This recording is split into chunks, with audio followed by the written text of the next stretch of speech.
और आज विकास कुमार मीणा भैया के आंसर राइटिंग अप्रोच को जानेंगे, साथ ही रवि गंगवार भैया के भी आंसर राइटिंग अप्रोच को जानेंगे।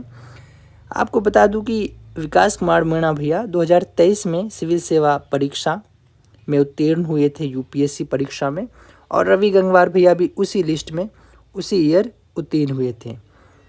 विकास भैया का रैंक 672 था और रवि गंगवार भैया का 600। खास बात जो ध्यान रखने योग्य है दोस्तों कि विकास भैया का ये प्रयास पहले अटेम्प्ट का है और रवि गंगवार भैया का जो ये प्रयास है ये इनके थर्ड अटेम्प्ट का है। तो हमें ख़ास बात ध्यान रखनी है कि जो समय के साथ एक मैच्योरिटी आंसर राइटिंग में आनी चाहिए वो रवि भैया के पेपर में दिखती हैं। चुनावों के राज्य वित्त पोषण की अवधारणा से आप किस सीमा तक सहमत हैं? स्टेट फाइनेंसिंग ऑफ इलेक्शन से सवाल है मित्रों, और देखते हैं कि विकास भैया ने कैसे इस क्वेश्चन को अप्रोच किया है। चूँकि भारत एक लोकतांत्रिक देश है, अतः चुनाव भारत में आवश्यक एवं संवैधानिक रूप से स्वीकार्य है। आमतौर पर सरकार का निर्माण भी इसी के आधार पर होता है, चुनाव के आधार पर। चुनावों की बात करें तो राज्य वित्त पोषण का मुद्दा व्यवहारिक है। हालांकि वित्त पोषण एक सीमा तक ही सहनीय अथवा उचित होगा, साथ हो सकता है, परंतु इसका अतिवादी रूप न केवल चुनावों को प्रभावित करेगा नकारात्मक रूप से, अपितु जन सामान्य में भी अशांति का वातावरण पैदा कर सकता है। तो इनका इंट्रोडक्शन हालांकि काफ़ी बड़ा दिख रहा है, और देखते हैं कि इसके दूसरे पक्ष की सहमत और असहमति का पक्ष तो इफेक्ट क्या हो सकता है। सीमित रूप में कि सभी दलों को समान अवसर मिल सकता है, सकारात्मक प्रभाव है ये। अनुचित खर्चों से रोक, पक्षपात तथा भेदभाव की संभावना कम होती है। आम आदमी का विकास परिलक्षित होता है और राज्य का वित्त पोषण पूर्णतः व्यवहारिक है। फिर दूसरा जो है क्वेश्चन के डिमांड को समझते हुए इन्होंने असीमित या अनियमित रूप राज्य के वित्त पोषण का बताया है, यानी उनके हानि क्या हो सकती है। तो किसी एक दल के संप्रभुता का खतरा, चुनावों में पक्षपात, भेदभाव एवं दलगत निष्ठा विकसित हो सकती है, धन शोधन की समस्या उत्पन्न हो सकती है और नकारात्मक अनुनयन होगा।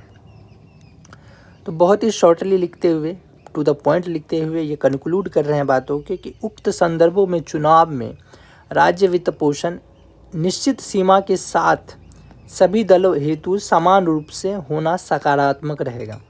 साथ ही धन शोधन जैसी समस्याओं से छुटकारा भी मिल सकेगा।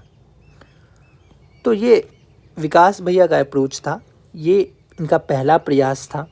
कुछ कमियां हैं, आगे आंसर देखते हैं कि लोकतंत्र में स्वस्थ निष्पक्ष चुनावी प्रक्रिया का होना बहुत जरूरी है।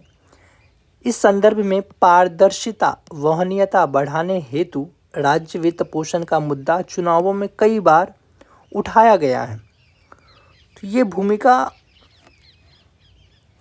क्वेश्चन के डिमांड को बिल्कुल फुलफिल कर रही है, इसलिए अच्छी भूमिका कही जा सकती है इसको।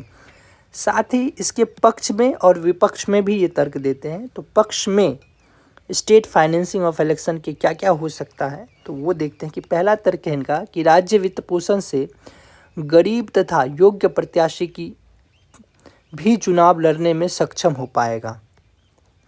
राज्य वित्त पोषण से भ्रष्टाचार, धन का गलत उपयोग जैसी प्रवृत्तियों पर अंकुश लगाने में मदद मिलेगी। दूसरा तर्क है पक्ष में, राज्य वित्त पोषण कुछ शर्तों के साथ, जैसे उदाहरण देते हैं कि आपराधिक इतिहास का ना होना आदि दिया जाए, तो एक फलतः चुनावी प्रक्रिया अधिक समावेशी बन पाएगा। तो तीन तर्क हैं इनके। राज्य वित्त पोषण से अर्थव्यवस्था में मांग और आपूर्ति बढ़ेगी, फलतः राज्य को लाभ होगा। चार तर्क दिखते हैं। और विपक्ष में देखते हैं कि भैया ने स्टेट फाइनेंसिंग के क्या क्या हानियां हो सकती हैं। तो राज्य वित्त पोषण के बावजूद लोग निजी धन का उपयोग भ्रष्टाचार धन वितरण में कर सकते हैं, चुनाव को अति महंगी प्रक्रिया बना देगा। राज्य वित्त वितरण की प्रक्रिया स्वयं भ्रष्टाचार का शिकार हो सकती है, जैसा कि POS प्रणाली संबंधित कथन से यह जोखिम समझा जा सकता है। उदाहरण भी दिया है इन्होंने। थर्ड में, भारत जैसे विकासशील देश में चुनावी खर्चों के लिए दिया गया धन कहीं अन्य कल्याणकारी तथा उत्पादक जगहों में प्रयोग किया जा सकता था।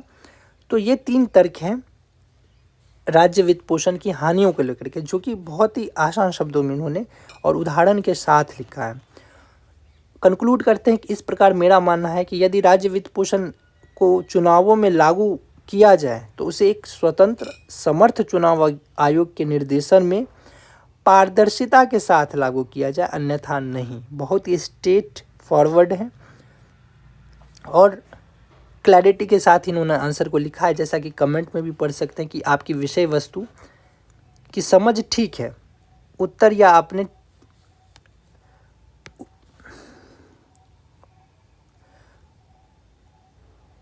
अपने ठीक लिखा है और प्रयास भी ठीक है। तो कंटेंट इसमें कुछ खास ज़रूरत थी नहीं, और दोनों में अगर अंतर करना चाहे दोस्तों तो सीखने लायक कुछ बात है। तो हम विकास भैया से ये जान सकते हैं कि हिंदी माध्यम के बच्चों की प्रमुख समस्या रहती है स्पीड को लेकर के, लेखन के स्पीड को लेकर के। तो इन्होंने लेखन के दौरान शिरोरेखा का प्रयोग नहीं किया है। निश्चित तौर पे इनको इसका लाभ मिला होगा और जल्दी ये आंसर कॉपी कंप्लीट कर पाए होंगे। तो एक समस्या कि शिरोरेखा के साथ लिखना चाहिए, वो तो समझ में आ रहा है कि बिना इसको लिखे भी रैंक लाया जा सकता है। दूसरा कि इनकी प्रस्तुति भी क्वेश्चन के डिमांड के आधार पे है। इन्होंने इंट्रोडक्शन, फिर सहमति और असहमति के लिए पक्ष और विपक्ष का भी तर्क दिया है। वो साथ में हम देखते हैं कि यहाँ पे कंक्लूजन है, ये विपक्ष है और ये इनका पक्ष है।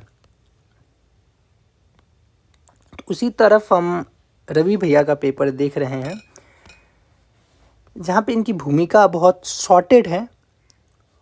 पक्ष में तर्क देते वक्त इन्होंने उदाहरणों का भी ठीक प्रयोग किया है। साथ में हम एक क्वेश्चन में देखा था, इन्होंने एक समिति के सुझावों का भी वर्णन किया है। राजीव गांधी का POS प्रणाली संबंधित कथन यानी उनका सुझाव, और उदाहरण दे करके भी इन्होंने समझाया है और भाषा सरल रखी है। इनके आंसर कॉपी से सीख सकते हैं कि आंसर्स को कैसे अप्रोच कर सकते हैं।